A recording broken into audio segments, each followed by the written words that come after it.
Welcome back to the Off Script podcast with myself, Joe. Jermaine's on the way, stuck in traffic. It's not like him to be late, but it's usually me. And today's, I think it's episode 9700. And we're joined by the one and only architecture specialist, Ellis Quarterman. How you doing, mate? Hello, I'm good. I'm good. Thanks for having me on. Pleasure. Before we get into a little bit about yourself, for the listeners, first time I saw Ellis was at PCM Midlands this year, I believe. Cool. Me and Jermaine were at the show, and I can't remember what it was that we was discussing. I think it was presentation, and we were like, that guy's pretty good. And then cool. saw you at the Arnold's, and then saw you at finals, and I was like, oh shit. And then I found out that we got similar issues. I was like, oh cool, it'd be cool to have on the podcast. And so here we are. Cool. So yeah, if you want to do a recap of screw it, we'll go back straight to the start about how you got into this, a bit about yourself, blah blah blah. Up until now, mate. Yeah, so I started training when I was 17, and basically it was no more than being sick of my mum calling me skinny. I was so skinny when I was a kid. I mean, I still feel like I am, but to the point where like I probably did look like unhealthy. It wasn't that I wasn't eating. I probably was eating, just as much as the average, 15, 16-year-old. Yeah. But there was one time, my mum, she'd always be like, "Oh, you're skinny. You are eating. You are eating." I'm like, yeah. But there was one time she's like, "Oh, I've had enough. We're going to the doctors." And I was like, "I'm fine. I'm fine." And she was telling the doctor that she thought I was anorexic, and I wasn't. No, after that, I was like, "Right, okay, I've got to do something about this." So I started off just by buying a pair of dumbbells, and I was training from home. I trained from home for like a year and a half, and I just built up more and more equipment to the point where, like, living at home with my mum, the floorboards were going to cave in because I had like a squat rack and like and stuff like that. But yeah, so then joined the gym, decided I wanted to compete. I competed for the first time in 2015, and I was 20 years old when I first competed as junior with the UK BFF. I came second in that show. It was a first time show, but I was second out of two. So I was telling everyone I was runner up, but actually I lost. And then after that, next time I competed was 2017, again UK BFF. Still as a junior. I competed against Jace actually. I think that was Jace's first show. Jace Long. He won. I came second again. And then 2018, I competed again. I did 3 shows in a row. So I did one of the first 2 bros show in classic physique. It was the Ben Weeder, and I was like way out of my depth. I didn't know what I was doing. Like this first show I did, not as a junior. I did the open classic physique, and I came 5th. I came 5th out of 6. Although on the scorecards, I was like we were like joint 6th, so I still came last. And then after that, I did the PCA Midlands as a junior. So still, I wasn't too good there. I came 4th, and at that point, I realised that my problem was condition more than anything. So Midlands to the British finals that year, there was 4 weeks in between, and the judges were like, you can do pretty well if you just bring your condition in. And I can't remember how much weight I lost in that 4 weeks, but it was drastic change. And I came and did the British finals as a junior, and I was 5th there, and it was a big lineup, and I was pretty happy with placing at the British finals. Anyway, and then fast forward 3 years, and built a bit of muscle, took some time, with my online coaching and things like that, and sort of learning the sport and just being in the sport, without competing, if that makes sense. Yeah. Came back this year. I did the Graftism Grand Prix. I came second there in classic physique. Then I did the Midlands again. I really wanted to win that show after being beaten 3 years ago, and I was like, I really wanted to win that show, and I came second by 1 point there, and I did novice bodybuilding. And they announced the stage. I was like, so second place, 1 point in the decision. And I was like, no. But to be honest, the guy did beat me. He had better legs. And then the Arnold, I came 5th there, and then the PCA British again, and I I was in the first call out. They did it really really strangely at the British finals this year, and they didn't do a top six. They did a top three. So I was in the first call out in the top six, but I didn't place top three. So I was probably between 4 and 6, I guess. It's weird the way that they did it. I know because the show was split. Yeah. I don't know if they were just really conscious of time. Yeah. So usually that show is a 2-day show. Yeah. And they did it all on the Saturday, which I think in hindsight was a mistake, because I think it ended up being like one of the biggest shows of the year as well.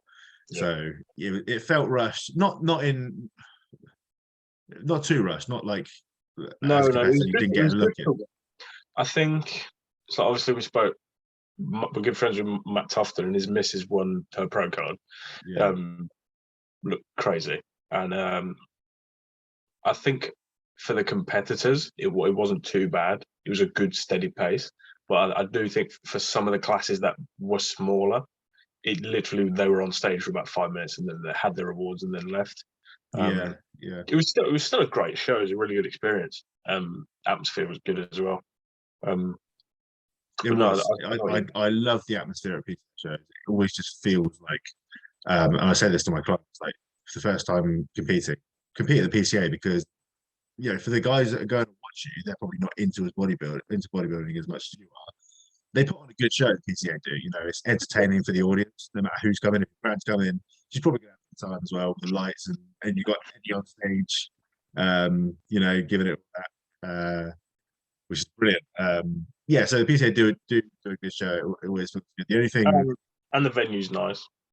the venue. I love the town hall in Birmingham. It's brilliant. Like every show's there, but it's fine. It's fine. I can go to the town hall in Birmingham for every show. That's fine. Yeah. So with the PCA with the British, I did make a big mistake, I think, because I competed in novice bodybuilding at the Midlands. And I decided that I was going to switch to classic because I've been competing with 2 bros in classic physique, and I've been doing pretty well. Fifth at the Arnold, and it was, I felt like I was doing okay. And I decided to switch to classic for the British finals, and that was a mistake because I didn't really realize until we got there how different the criteria was between the 2 bros classic and what they were looking for in PCA for classic. And I probably would have done all right with the novice. To be honest, I stuck with that, but lesson learned. I know what the PCA criteria is a lot better now. So yeah, well, I was talking to the classic winner, the guy who took his pro card. Yannick or no, Sean? Yeah, Sean. And he was discussing like his Fitex show and how he got shafted more or less. And the PCA, and was just talking about how the fuck can criteria be so different across federations. Yeah. It is weird. It's just weird how they define certain things, especially when we, well, as competitors, as fans and whatnot, have like a preconceived notion of what should be what. Definitely, yeah. I think classic as a whole is hard to know what they're looking for, no matter who you're competing with, because one, it's a new division, but then there's so much diversity within that division as well. We all know if you're competing in bodybuilding, get as big as you can, get as straight as you can, job done. With classic physique, there's a few more rules thrown in there. So I love it because I love the look. I'm never going to be a big guy anyway, so I do like the classic physique look, but then the judging criteria can be a bit misleading sometimes, even show to show. It seems like, but anyway, it's a different story. Yeah. Out of all the shows, what was your favourite look? My favourite look was by far the Midlands. In fact, like, if I walked away from competing now, I'd be happy with like those pictures from the Midlands. I felt like I peaked really well. Tan was great. Yeah, I was happy with it. Thanks. Yeah. So tan, I always use LSR, Liquid Sun Ray. So big shout out to LSR. They're brilliant. Pro Tan never sits well on me. It makes me look muddy. And while it's easy, because most of these shows use Pro Tan as their main tanner, while it's easy to go to the venue, get it done there, doesn't mean it's always going to work for you. No, I know. Jermaine used A1 tanning for his show back in 2019. Okay. Turned out great. And I know some of the people who didn't use, I think they were the show tanner anyway, but I know some people who didn't use them, and they look like shit, to be honest. Like it was just so pale. Like compared to them, because it's quite dark. A1 tone is, especially under like BMBF lighting, it's very, very harsh. Some people just look pale as a ghost on there. It's weird. Yeah, it definitely does depend on the show and the venue as well. Like, yeah, and sometimes you don't even know till you get there what the light is going to be like. The good thing with the PCA and competing specifically at the Birmingham location is you want to show up dark because those lights are bright. So yeah, I always go pretty dark for my tan. I'm pale anyway, so I need a good few coatings. But the most expensive part about competing for me would be the tanning. I need about 14 layers. Like I'm translucent. So you go to book your slot. You're like, well, how long have you got? Because I'm going to need a while. Moving on from that, because obviously it's been. Would you say the last season was quite a success? Yes and no. So I don't know we're going to talk about this later, but going into it, this is the first competitive season I've had after being diagnosed with my digestive disease. So I knew I wanted to compete again just to prove it to myself that I could do it again. And going into it, I was like, if I could match my 2018 look from the British, I'm happy with that. But as I got into the prep and I realized that I was, probably quite a lot better than I was in 2018, I was like, I want to win. So, and then you get carried away with that. And I'm a bit disappointed with myself now because, I smashed my original goal of just getting on stage, but two very close second places at the start of that season, especially the Midlands one, but just because I wanted it so much, as I had an emotional attachment to that, and I will win it one day, maybe as a master. So, but yeah, so I think it was, in hindsight, yes, very successful season, I think. But I definitely wish I was a bit more grateful at the time because I feel like I acted a bit like a sport brat in those first races. What's up, Jermaine? Going on, guys? Apologies for the lateness. I was stuck in traffic for over an hour after training legs. Now I'm in bits. How's it go, folks? All good, man. All good. Just discussing previous competitive season. So, and I'll jump in once I've got to grips. Go for it. But no, I think that's probably a good segue to go into your diagnosis and how it all came about and things like that.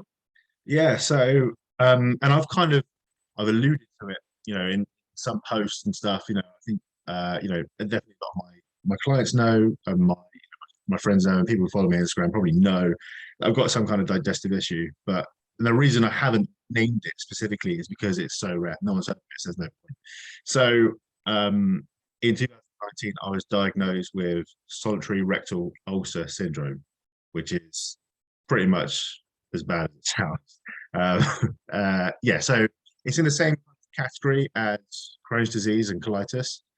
And I do have a lot of the similar symptoms, but it's so rare and so misunderstood that the treatments aren't really known. So it's not necessarily derived from stress or certain foods, although those do play a role.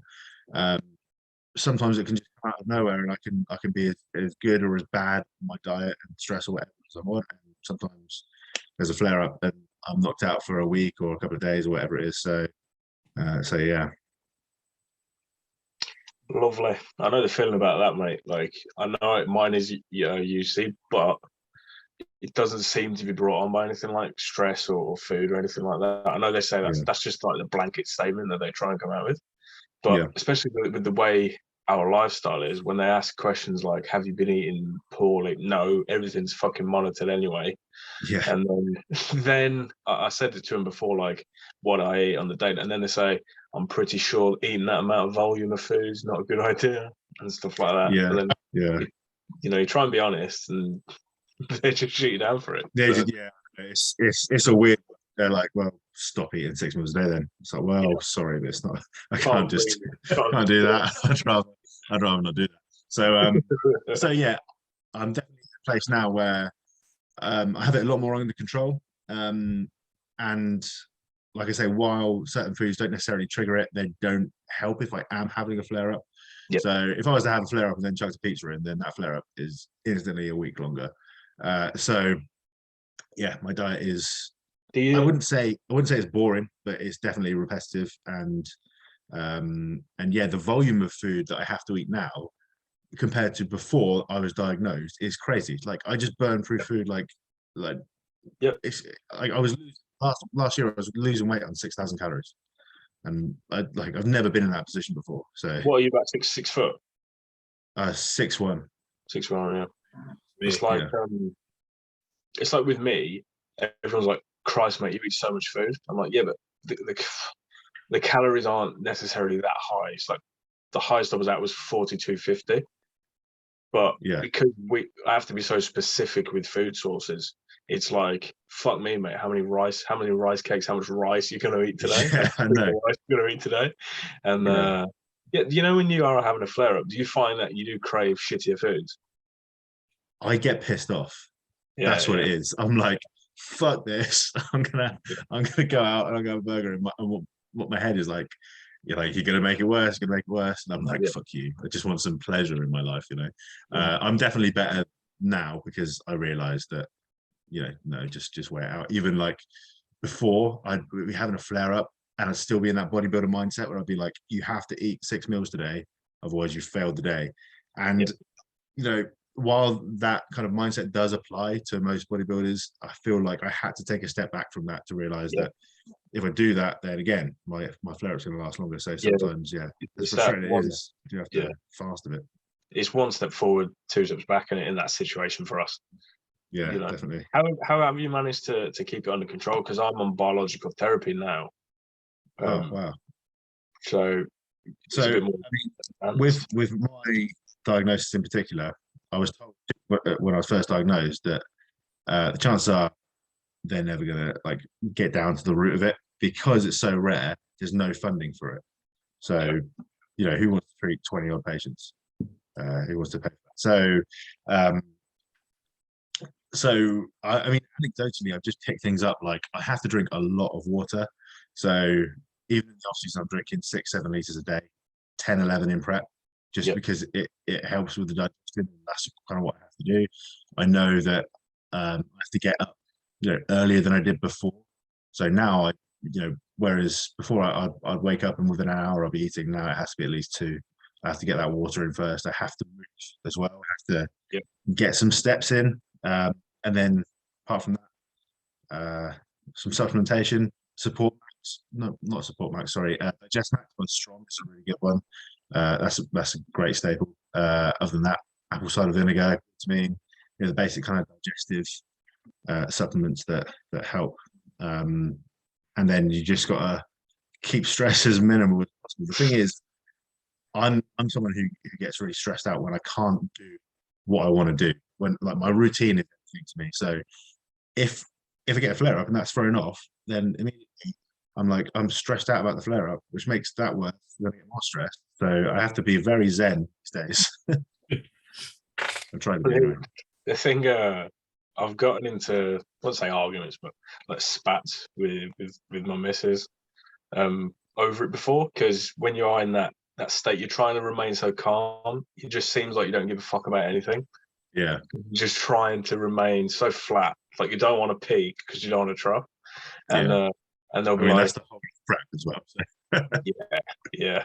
And they're like, what's wrong? Nothing's wrong. I'm just trying not to care in a way. You know, I don't want anything to influence anything. Yeah.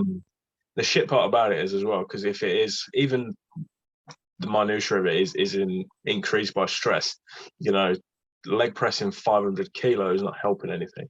Yeah, it definitely is not. No. So although I found that if I am having a flare up, I'm probably best not to skip training, because and this is completely, there's no science behind this, so don't quote me, but I feel like anything that is caused by inflammation can be taken away by inflammation, or it seems like, for me anyway, there's like a certain amount of inflammation that my body can handle. So if my intestines are inflamed and I put that inflammation into the muscle, then this goes away. Where it seems that's how it kind of feels to me anyway. So I know that when I train, instantly after the session, I feel a little bit better. Yeah, I have no symptoms when I'm training whatsoever. I always equated that to moving that blood away from the intestines and pushing it into muscles. Yeah, like that's what I think as well. Probably just talking a load of bollocks, but probably, but if it works, it works. Some solid growth points. Yeah. Are you on any actual medications for your stuff or no? No, I was given like Laxido, which is like Laxido. Yeah. You're part of the crew. So they put me on hard shit that just ruins everything else now. So. Oh shit. I mean that kind of for a specific symptom, I guess, but it's not like constipation is my only thing. Like give me something for all the blood because that sucks. Yeah. One thing I did want to talk about was how you approach nutrition now, and how you transitioned from the off season into prep. Because as you mentioned, food choices and things like that are pretty basic when it comes to yourself. So yeah, how did you approach coming down from 6K to prep? So really, it was such a smooth transition. I did push hard in terms of calories in the off season, but like I said, because I wasn't particularly gaining weight, not at the rate I wanted to anyway. It wasn't like I had to come down too far. So in terms of the way I set up my nutrition anyway, I only eat foods which I know for 100% certainty I can digest pretty well. I wouldn't even touch something if it's like, if it's on the edge.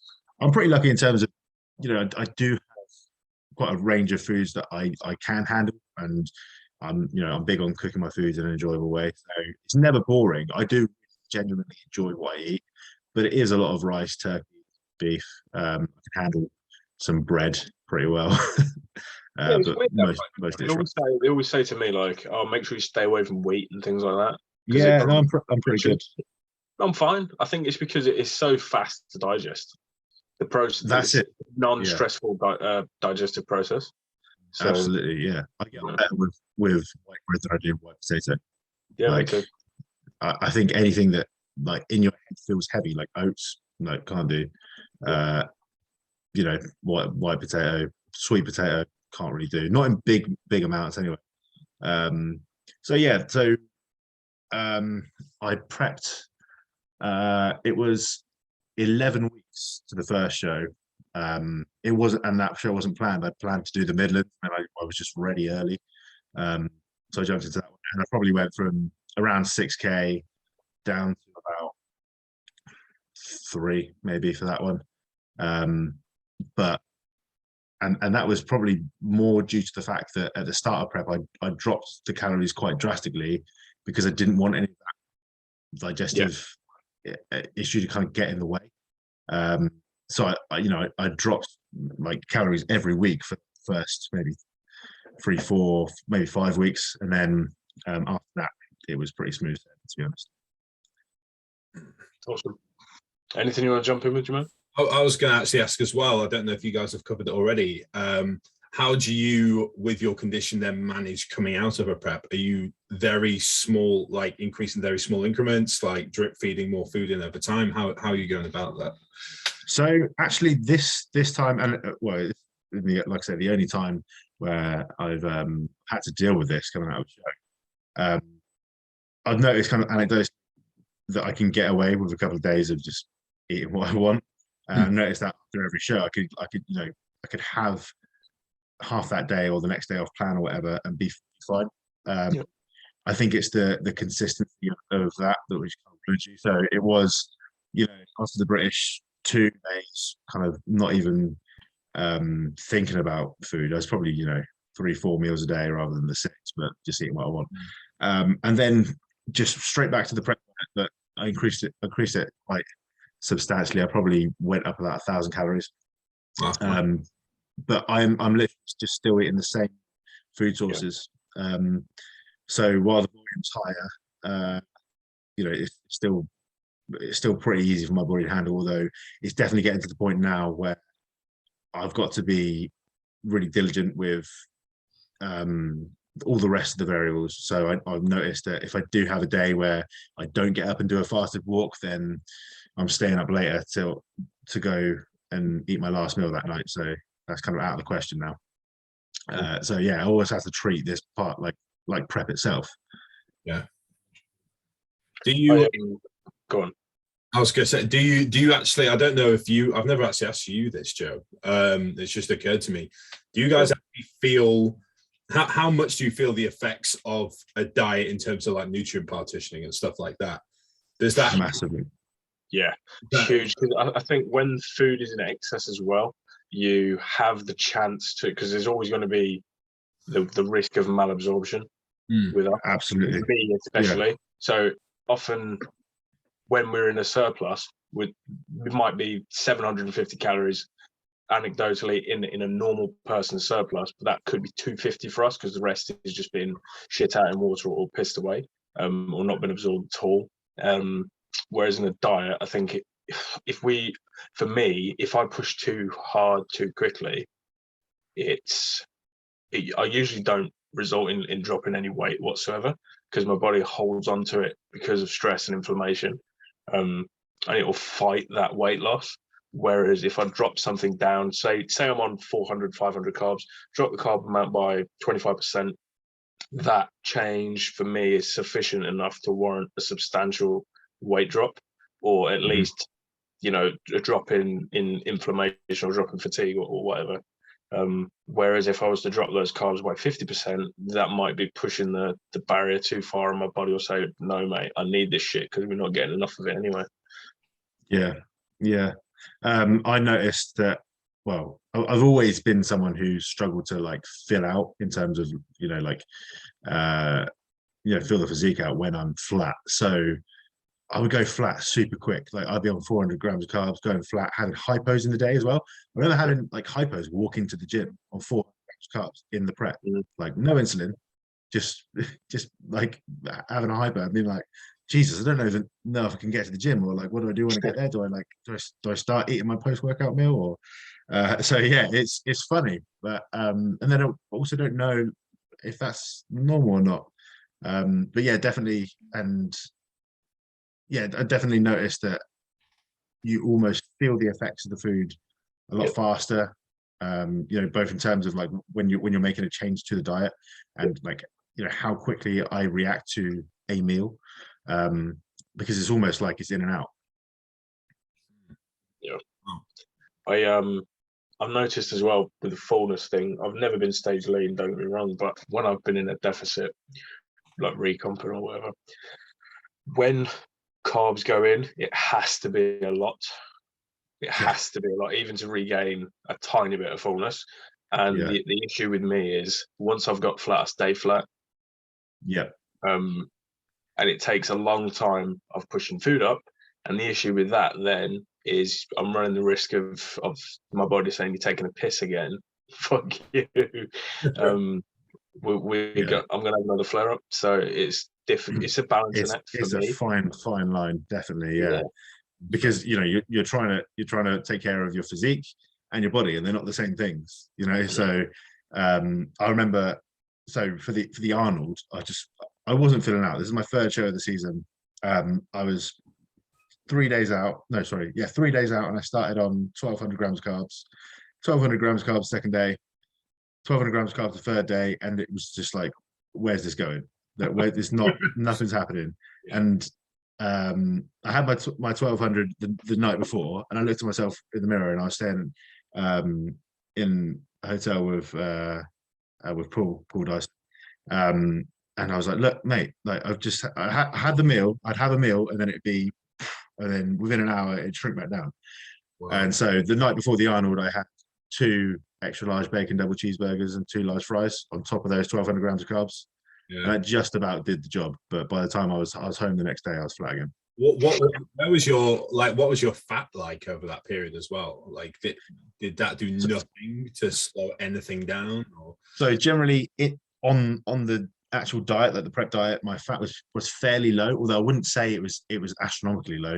It never got lower than like 50 grams a day, but that's low for me. And then I'd add like 10 grams per meal as I was carving up. In hindsight, it probably could have been more, although like you said, once you're flat, it's hard to fill back out. So I think it was a case of just being too flat to start with, and after doing 2 shows, my body kind of being like, nope, don't want to do this. So when I found out you actually have even anyone with an autoimmune disease, if you manage to string together more than one show, that's insane.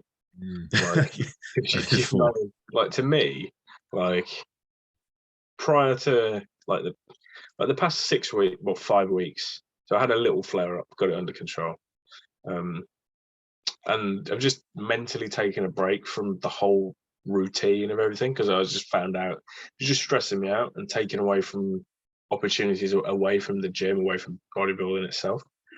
Yeah. So pretty much going to like a readjustment period of my whole life, really. So I wanted to do the BNBF Midland show next year alongside Jermaine and a few other mates, and getting to the stage would be a success.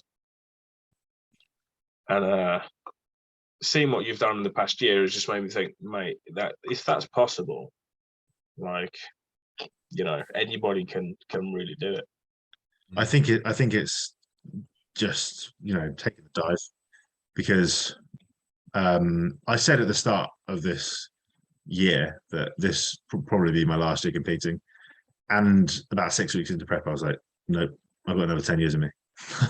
So I think it's just starting the process and seeing what happens. And like I said, I planned for that Midland show, but I was ready 2 weeks earlier, and I wasn't not in condition. I was probably in better condition for that graftism show than I was for the Midlands. I came a little bit fuller at the Midlands, and so I don't think you can plan these things, you know, with these issues so structured, you know, as structured as you might want to.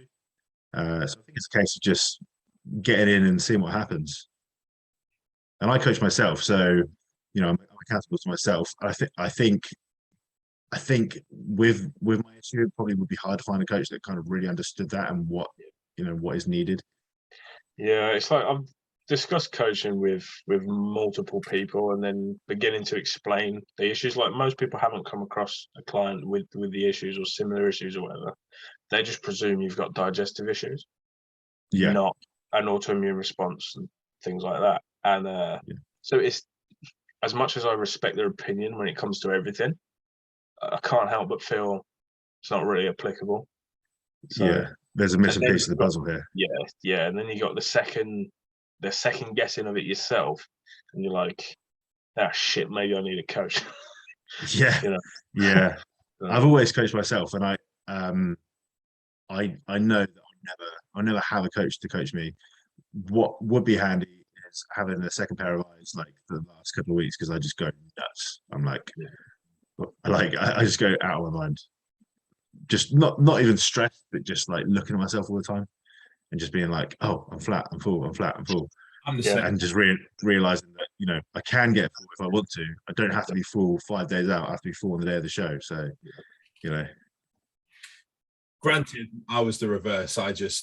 It took me like 18 weeks to run flat, and then I was like, no, I'm not lean enough yet, and kept going, and I dug myself that hole.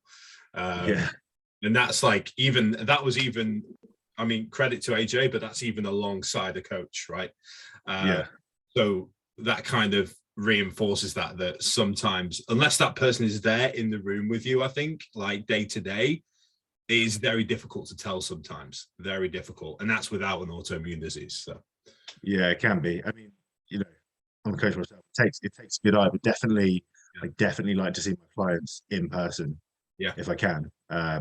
And it's sometimes it's, you know, I'll send you a picture in the morning. You'll meet up with the proposing later in the day. Like, oh, okay, I'm glad we did this, because now I know what's really going on. So yeah, there's definitely something to be said there. Yeah. Any questions you had, Jermaine? God, Joe, what trunks you wear next year at the BNBF? Oh, God, I'll wear your ones. These, yeah. I don't know, mate. These are mine now. Get matching ones. Oh, Get ones where you can imagine. turn to the side and there's like a picture. Yeah, we'll have a print. No, we'll get matching ones. We'll have the print, and it'll have the logo next to us, Yeah. so we can hit Down the butt the crack. most muscle. Yeah, yeah, that'd be great.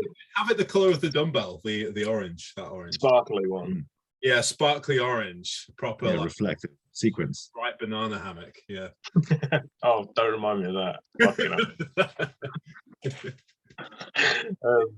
hell. I apologize again for not jumping on sooner because it's really interesting just listening to you guys go back and forth, like talking about this topic from a perspective where you both know, like, because with Joe, there's not really been anyone else that's come on who you've had this sort of discussion with. No. And it's very rare that this sort of topic comes up, other than just in regards to general digestion and talking about topics or whatever that in. So just fucking super interesting. Hopefully, I'm sure there will be someone out there who can take something away from this as well. Hopefully. I mean, there's a lot to kind of think about, but I know that my best piece of advice would just be to, well, first of all, strip it back to basics in terms of diet and build up from there.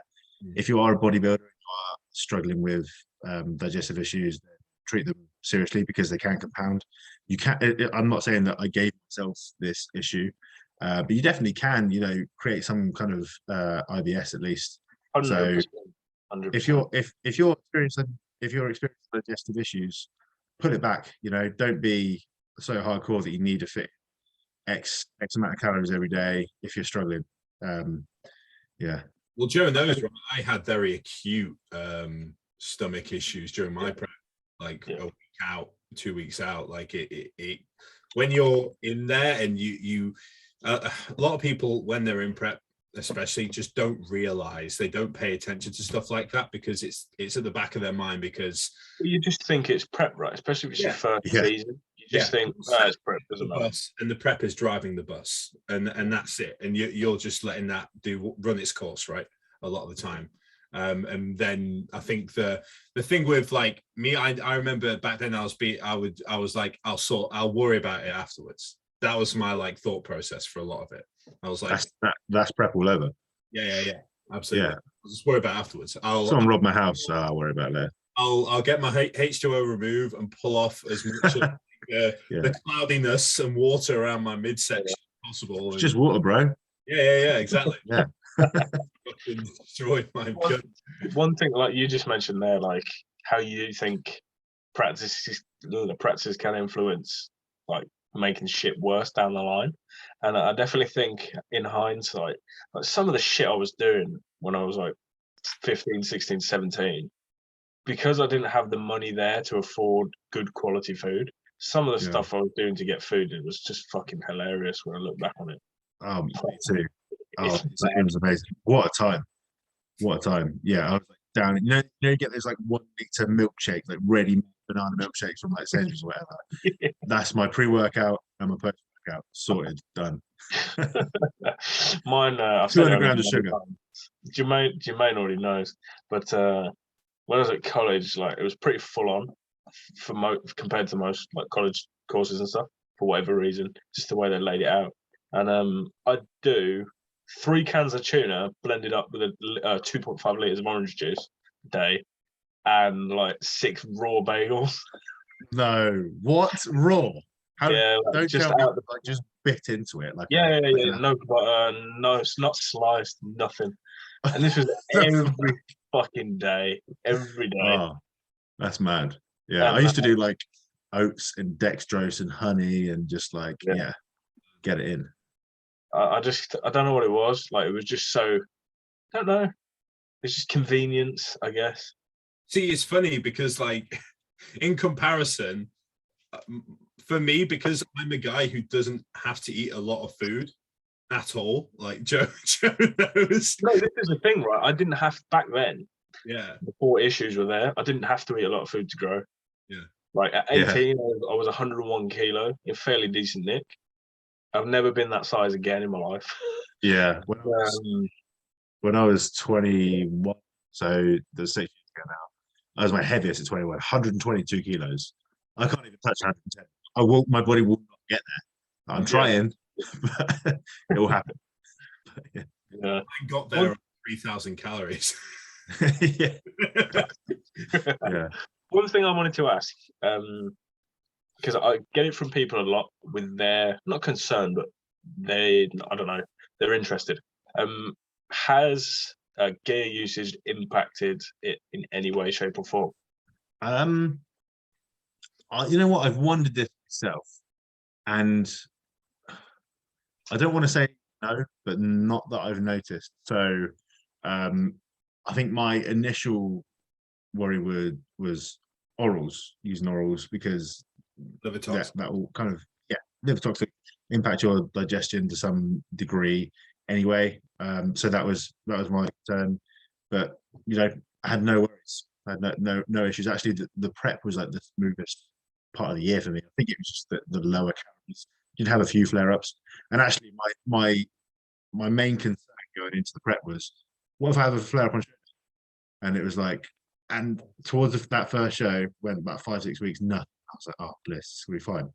And then about 3 days out, I'm like, I've just realized I haven't had a shit in 4 days.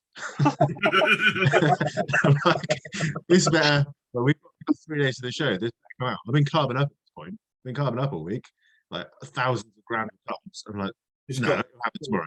Tomorrow. The carbs in you, just sat. Yeah. It was like I when, know. when 2 days out. 2 days out. I'm like, right, today's the day. It's going to happen. Triple espressos, no, not happening. Dolcolax, no, not happening. 1 day out, still not happening. Still not coming. Like, and I used what do you call it? So it's not an enema, it's like a suppository. Like a suppository laxative, after using like loads of Dolcolax as well, which will ruin your insides. Still nothing. And I'm like, I'm 1 day out. I was like, I looked heavily pregnant. I turned to my partner Danielle and I said, I'm not doing it. I'm not doing the show. I can't go on stage. This is physique. I'm gonna have a small waist. And I was like, so bloated. It was the most painful experience ever. Anyway, woke up the next day, stomach was flat pancake. Still didn't have a shit. Still didn't have a shit for another 2 days after that. Yeah. Sorry for my vocal. Didn't have a poo. But if you go and look at those photos from the Graftism, I probably had the smallest waist on stage with a week's worth of crap up to that. It's so weird. Like, even with no changes whatsoever day to day with food and everything, I've taken pictures back to back in the mornings before, and some days I swear to God my waist is about 3 inches smaller than other days. And yeah, it's weird. It's just fucking mental. And people think, Christ, mate, you've come on in the past 2 weeks. I was like, no, mate, that was yesterday morning. Yeah, no, it's like, where is it going? Yeah, but I don't know. Maybe it's just the inflammation or whatever. Who knows? I always wonder if it is because we're so used to things being malabsorbed and we've got excess water around the organs and the digestive system. When that, because I've figured out as well, when I tend to wake up with no bloat and stuff, I'm sweatier in the night, or I've been up to piss like 3 times or whatever. And yeah, you know the feeling. Yeah. And I always find that's one of the reasons behind it is just excess water in the midsection. Yeah, I think so. So, like I said before, I have to drink so much water during the day just to absorb that food or feel like it's getting somewhere. That inevitably, like in prep, 12 times was the norm. Yeah. Like, and I did 4 shows back to back, so like I was in that kind of condition where I was 12 times a night for like 2 months. Yeah. That's rough. Yeah. Yeah. What's next? Next, so competitive. Everything. So right now, I'm mostly focused on building my business. I am the muscle architect. So he's not a real, by the way. Not a real architect, just architecture of the muscle specifically. I was thinking about this earlier. Did we ever actually come up with one for Tom Hayes? You've got Ellis the muscle architect. That sounds cool. Yeah. You Thank you. figured it out. You figured it out. Tom still don't know the evolver. The wizard Oh, sleeve. he doesn't need a name. Like, look at him. He's like, he steamrolls every show. I see him every show, and he's such a nice guy as well. And I shake his hand and have a chat with him, and he tells me if I'm full or flat or whatever. Tells me if I'm shredded enough. So yeah, get my pat on the back from Tom. But he's a good coach. He doesn't need a name. No, but I think he wants one. That's the thing. He wants one. He wants to. I don't think he does. If you listen back to that podcast, he was like, "No, stop." Yeah. Willing to give a free consultation for anyone who can bring a name to him that actually works. I think the man would work great. Tom the man. You know. But yeah, carry on. So I'm coaching. Well, I have a number of competitors that are first timers next year. A few this year as well. I'm kind of in that transition period from going from being a PT to online coach. In fact, I am still PTing, but yeah, coaching is my main thing at the moment. So I'm mostly looking for competitors in classic physique, bodybuilding, men's physique. I have coached women before, but I wouldn't say it is my forte yet, although we will get there. So if you're looking for a coach, if you've got a digestive issue and you're looking for a coach, then I'm in that. Yeah, competitively next year, I'm looking at the Two Bros British Finals in July. So that's what the next step is for me on stage. Awesome. Awesome. We had a few questions come in. A lot of them have been answered already when it comes to food choices and stuff like that, and if you're a real architect or not. I'm chuffed with that, to be fair. Shout out Sam for that. I'm trying to think if we've not covered everything, because a lot of it was food related and prep related. I've sort of just blended it all in there. Is there anything supplementation wise that you would recommend for people for general use as well? Fish oil I always take. I really like glutamine. I really do feel a difference. I don't know if that's just me, but so yeah, glutamine is great, supposedly for gut microbiome. So, I've gone upwards of 30 grams a day of glutamine. Yes, yeah. That's why recommendation. Yeah. So my concoction in the morning, though, I haven't been recently because it hasn't been too bad. So, but when I'm in that, like a series of flare-up, concoction is always apple cider vinegar, glutamine, greens powder, which kind of isn't necessarily digestive related. It's just like where I can throw it in during the day, and then at night is where I have my psyllium husk and digest max, because if I had that in the day, I'm going to shit myself. Yeah, it's no control in it. Yeah, pretty much. I remember the first day that I got all this. I got GI juice. Okay. And it came really early in the morning. I was like, I'm going to use it. And about an hour and a half after using it, I just shit all over the place. Brilliant. Cool. Were you indoors? Were you on the train? I was indoors, thank God. Cool. No, but yeah. So for me, that always goes in the night time. Yeah. Pre-bed, good to go in the morning. Yeah, in the morning I'm the same as you. I split my glutamine. So I do 15 gram in the morning with apple cider vinegar, half a lemon, hot water, and sometimes a bit of honey, sometimes not. And then the other 5 gram pre, 5 gram intra, and 5 gram post is the way I do it. I often do it with, pre, I'll do alongside a larger carbohydrate meal, because that's one of the functions of it, is to aid in the absorption of carbohydrates. Yes. So I just do that for anyone who's pushing, especially naturals. If you're not using exogenous insulin, if you can take the piss with glutamine, I genuinely do believe that your absorption of the carbs is going to be a lot better. What are your thoughts on general GDAs, like just more general ones? Like, I don't think it's applicable to me personally, because I've not used them excessively, but I've gone through like a month's worth. Yeah. I didn't notice anything particularly great. I do like GDAs, specifically berberine in terms of ingredients, and bitter melon is always good as well. But I don't think having them with each meal is necessarily the way to go. No.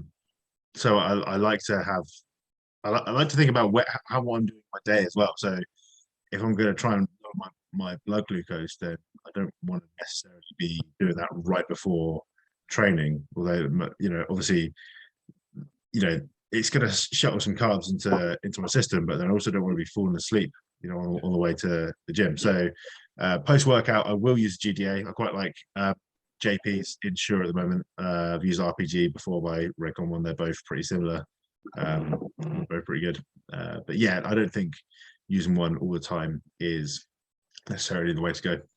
Okay. I'm quite interested in metformin as well. I haven't used it before, but I'm actually going to give it a try very soon. Not necessarily just for its sort of glucose partitioning and sensitization and that, but more so for what it does to, or what supposedly would do to the gut microbiome in terms of kind of remodeling it. And I know a lot of people say that they get an upset stomach initially when taking it, but supposedly that's it kind of working in remodeling your gut microbiome. So I'll take anything that can help that at the moment. So let us know the outcome of that. I'm intrigued. Yeah, I'd be interested in that as well. Is there anything else I'd like to cover? Is there anything you would like to cover, Ellis? no, not necessarily. All right. Cool. Fair enough. Where we go? No, I don't know. I think the purpose of this podcast in particular was to get some information out there for similar issues and things like that. I think we've portrayed that well. And yeah, now we've had you on and broke the ice, we'll get you on to shoot the shit next time. So that'll be fun. Awesome. Yeah, cool. Like I say, I'm an open book, so ask me anything. Yeah. I think you and Will Dyson would be good. Oh yeah, Will. So I like Will. Obviously I competed with him at the British finals, although he was at the Graftism as well. I'm sure he was at the Midlands too. So yeah. You see, you see these guys. I wasn't doing classic at that point. That's when I was doing novice. So, but yeah, it's great. I love competing because you keep yourself in this bubble where you're like, I don't know if you guys have a lot of bodybuilders around you, but I live in a little country town where it is its own ecosystem. I live in Tame in Oxfordshire, and if you don't want to ever leave Tame, you don't have to, because it has everything there. But it is literally just like a town. It's just a town that like everyone goes to buy and no one leaves. So yes, it's like, nice. What was that show? Oh shit! I'm still thinking. I can't get that out of my head now. Can't remember what it's called. Good. Carry on anyway. Apologies. So basically, it's like Midsummer Murders. That's what it's like. And funny enough, a lot of Midsummer Murders is filmed here as well. But basically, there are no bodybuilders around me. So when you go to these shows and you meet like-minded people that have been doing the same thing as you, it's like, wow, there are other people that just like this. Yeah. I will say I really noticed it at the PCA finals, because I've now moved out of Birmingham. I'm no longer in that group, and that because there's a pretty good culture in Birmingham actually in terms of people. Yeah. So moving back towards basically buttfuck nowhere near Sheffield, I'm sort of stuck for options in terms of who I could talk to, and I commute to Rotherham after work for the gym to Ultraflex. Oh, cool. I'm still a bit out of the way, and when I went to the PCA show, having left like 3 months ago from Birmingham, the amount of people there who I just chatted with, shot the shit with, and spoke to over the span of that single day was huge. And a lot of it came about from the podcast as well. Like that's how we know a lot, which is really cool. It is amazing. I mean, it's you know, it's a solo sport in terms of, you know, you're putting yourself on stage. You're not necessarily competing against anyone. I mean, you're competing for yourself mostly, but the community aspect of bodybuilding is amazing. Yeah. And I think, I haven't actually met anyone backstage or any shows that, you know, that I'm competing against that are like standoffish. If that makes sense. You know, it's always been, you know, you go and compete, and when you're on stage, it's every man for himself. When you get off stage, you shake hands and you swap Instagrams, and that's great. I love that. Yeah, it's it's strange because you don't see it with general population, do you? We just don't give a shit like who you are or whatever, because you've got a screw loose for one. Yeah, you're back crazy. Yeah, and you know you're willing to really commit yourself to something for self-improvement.